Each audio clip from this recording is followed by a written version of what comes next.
Deja vu, I just been in this place before.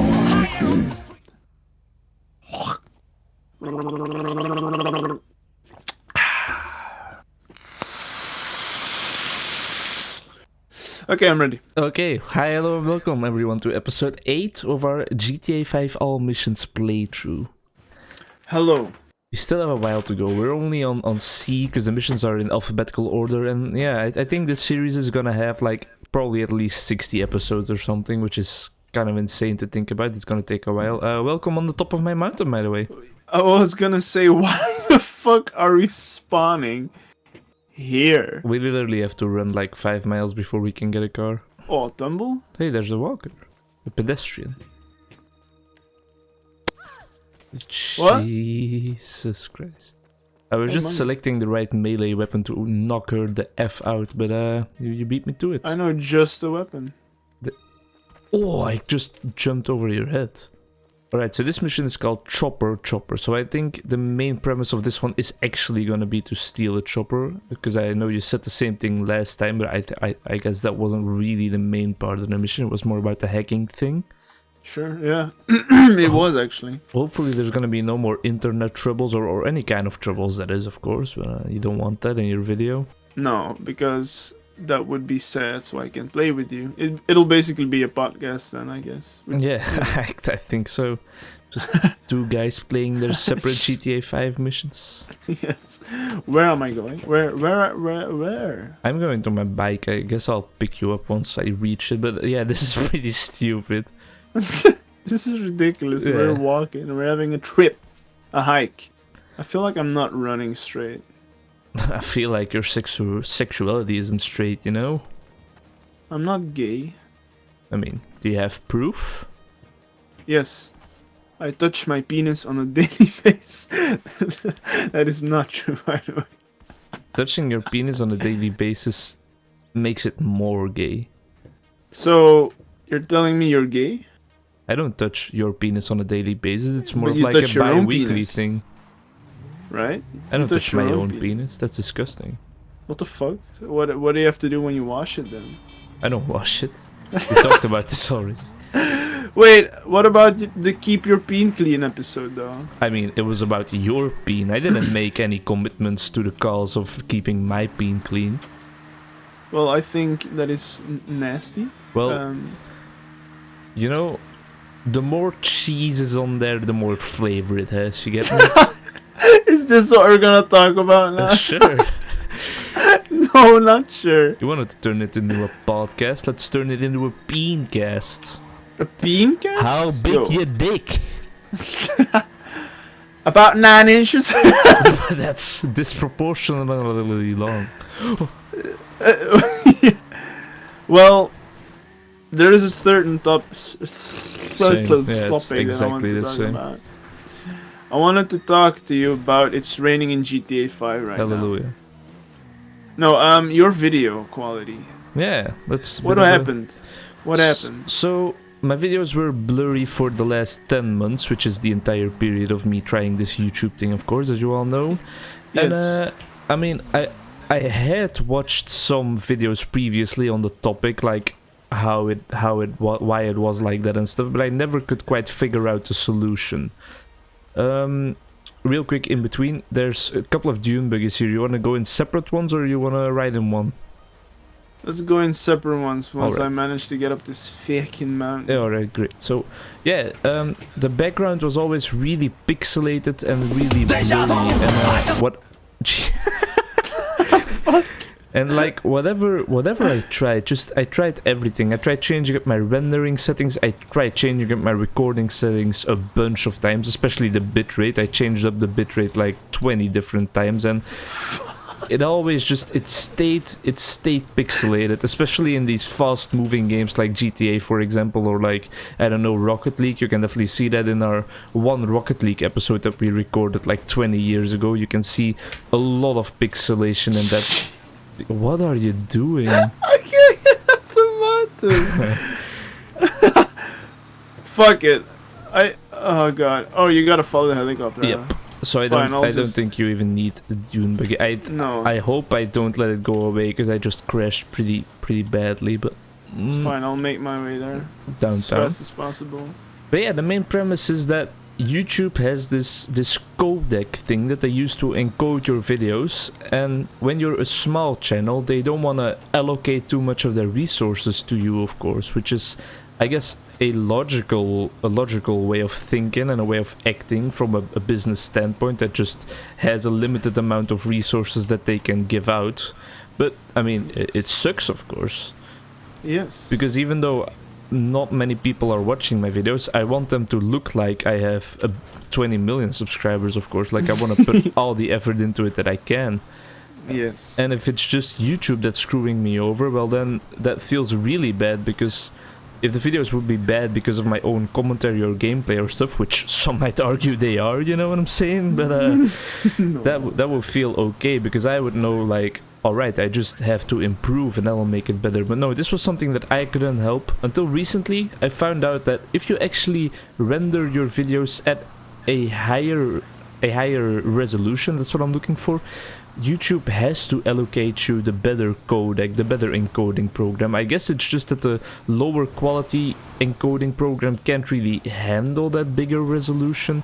But yeah, it makes my videos look a lot better, and that is really nice. It's only sad that it took like 10 months to fix it, but at least it's fixed now, and it makes me look forward to the future of my content even more than I was already looking forward to that. Yeah, I watched your latest GTA. Well, oh god,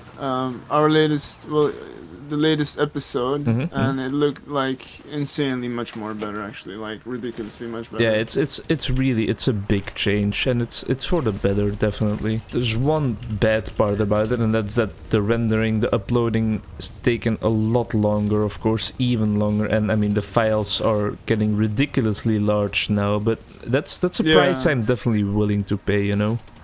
Yeah, it looks really good now. Like, thanks, I have no complaint whatsoever, and I also like the editing on the last part. That was really good, actually. Hey man, I liked it a tried my lot. best.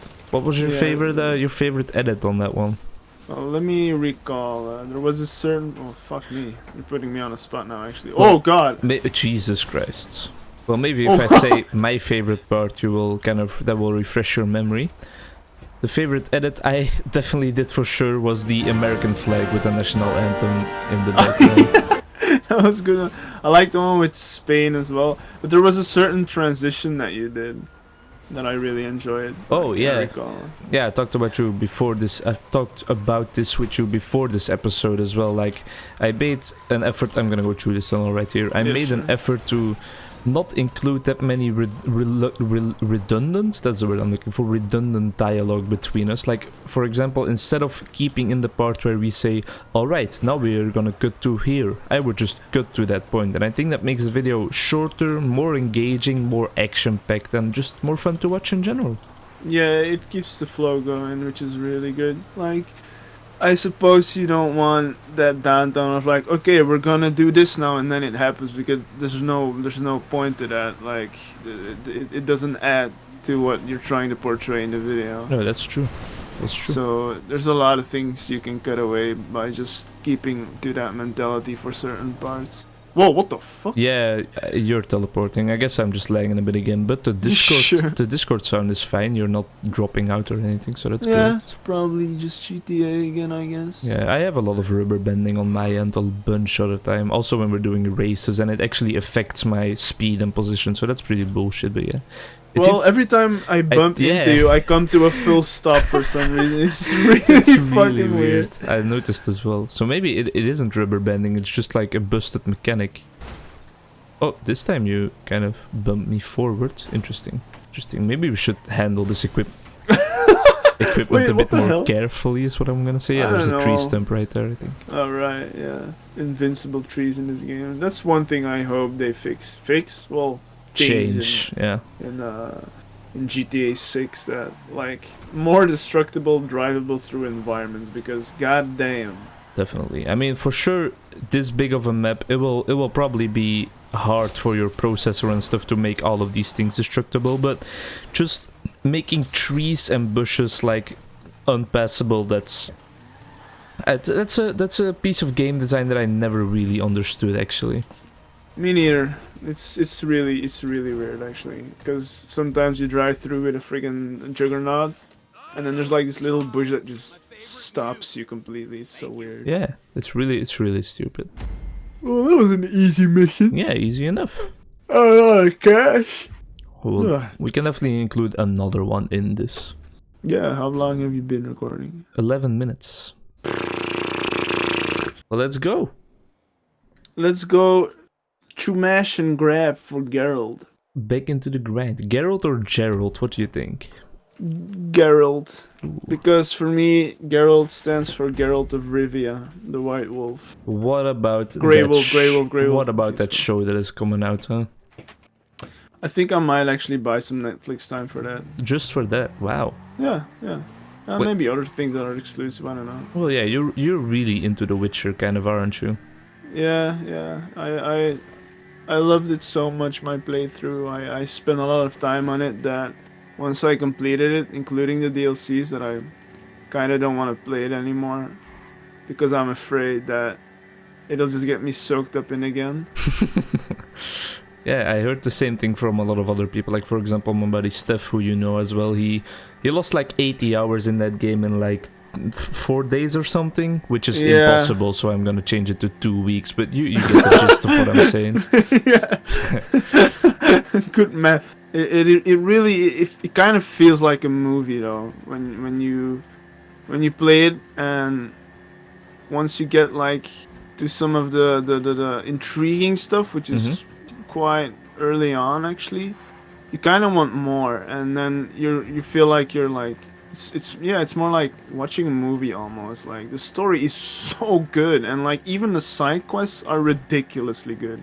They have consequences, they have and such good stories behind them as well. Just a regular side quest that you think like, oh, somebody went missing in a town. Okay, you go find a missing person. You can't find them, but you find like a ghoul instead or something like that, a wraith or something that haunts the place. And then you find out a little bit more by exploring the area, or like finding things that, oh, well, the missing person used to be here, but the ghoul is somehow related. But why is the ghoul trapped to that place and stuff like that? And so you keep finding little things, and then slowly but surely you find out more things about the missing person and the ghoul as to why it happened and why it's there, and like it's like a small story that you progress through, and you find out little things more by more, and the way they do it is like they captivate you, because it's not like you have to find out what happened and then get a reward. It's like you actually want to know what actually happened. Like you want to know why it happened and how did it get that far and stuff like that. And it is so ridiculously well done. I just can't fathom how they did it. It's so good design. Also, we gotta kill a lot of people, so I just rammed in here. I like how like half of the videos on my channel seem to always turn into this discussion about immersion. Yeah. That's definitely what it's about, right? Like it's just coughing fit. Oh damn! Coughing fit. I choked on my spit.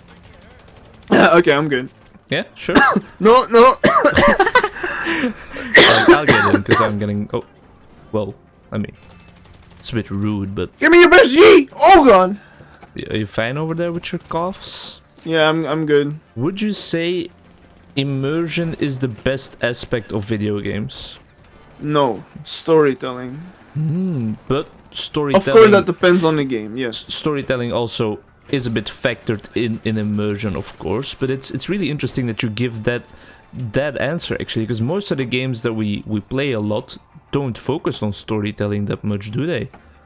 No, that's true. But like ultimately, the games that stick to me are story based. Yeah, all right, I can see that. Any And other even examples? Yeah, I was gonna say a game I've played as a child a lot, and it's a PlayStation 2 game, or maybe even a 1 game actually. Yeah, it's a PlayStation 1 game. It's called Time Crisis. It's actually really popular. Time Crisis. It's like really really. It was really big in arcades. I don't know if it's still really big in Mhm. arcades. Probably is. I still remember vividly like this girl being captured by this evil corporation, and you gotta save her by shooting your way through the castle that she was being held captive at, and you're like a secret agent, and there were bosses and stuff. I can still, oh, I can still remember like even the voice lines and stuff. It's and the music. It's kind of dark. It's like they keep the girl there hostage for reasons, but they also kind of like hurt her a bit. Like they hold a knife Torture? against her neck, and then like Torture? Is that what you're they looking for a actually, bit? yeah, some sort of torture, like to keep her, you know, grounded, trying not to do stupid stuff. And, yeah. You can see like the knife of some boss dude, like slicing her neck a bit Oh, as damn. a warning, which is kind of fucked up. Jesus, yeah. But really like polygon style PlayStation 1 era though and stuff. Yeah, but still, Graphics as like a that. kid, that can definitely affect you, I think. Yeah, it was. I mean, that's maybe why I remember it. But I remember it being very fun and hard too, I guess. Because I used this.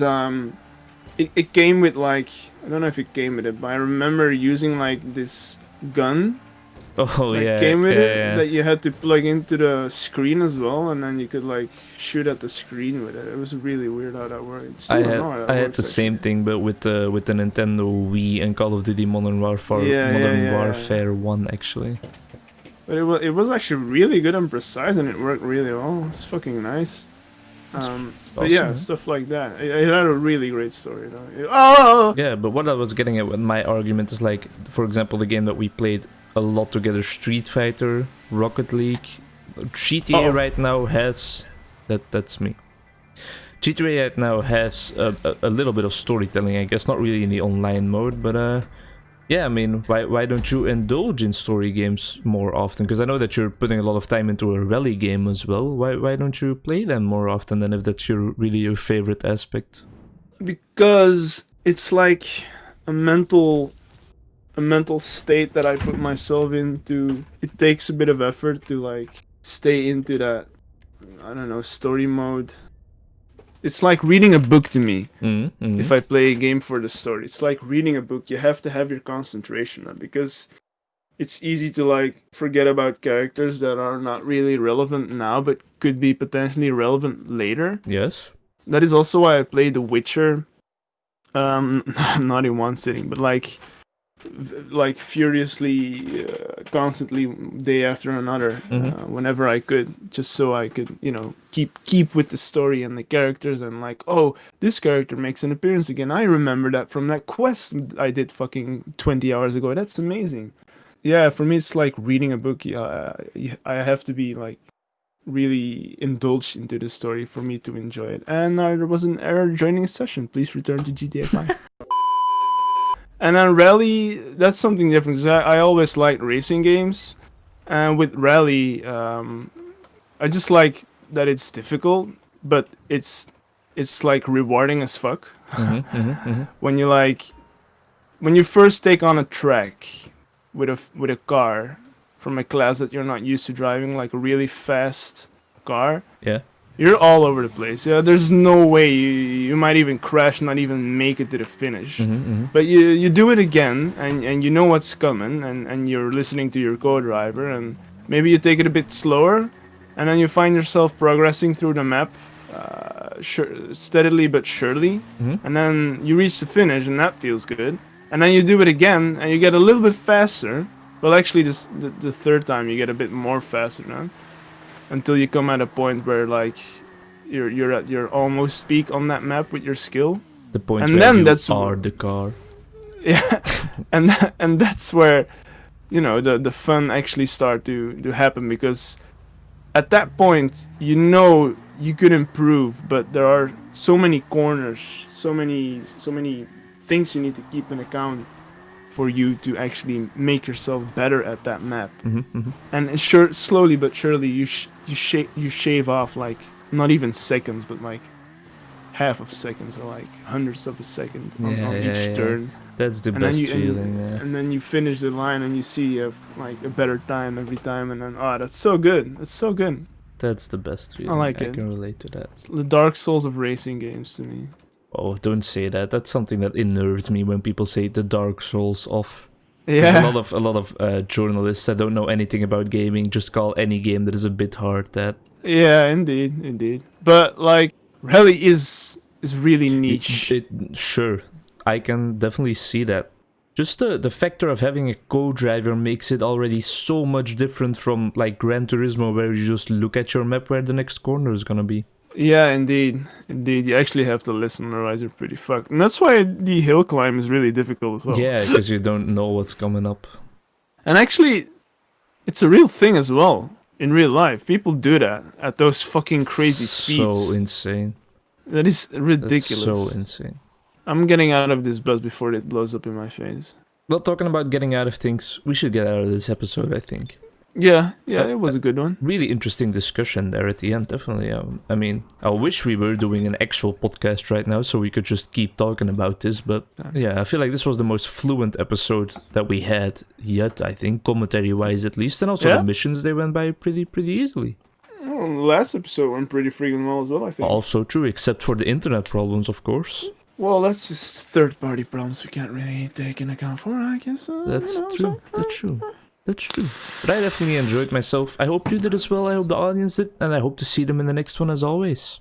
Yes, indeed, guys. Well, thanks for listening, watching.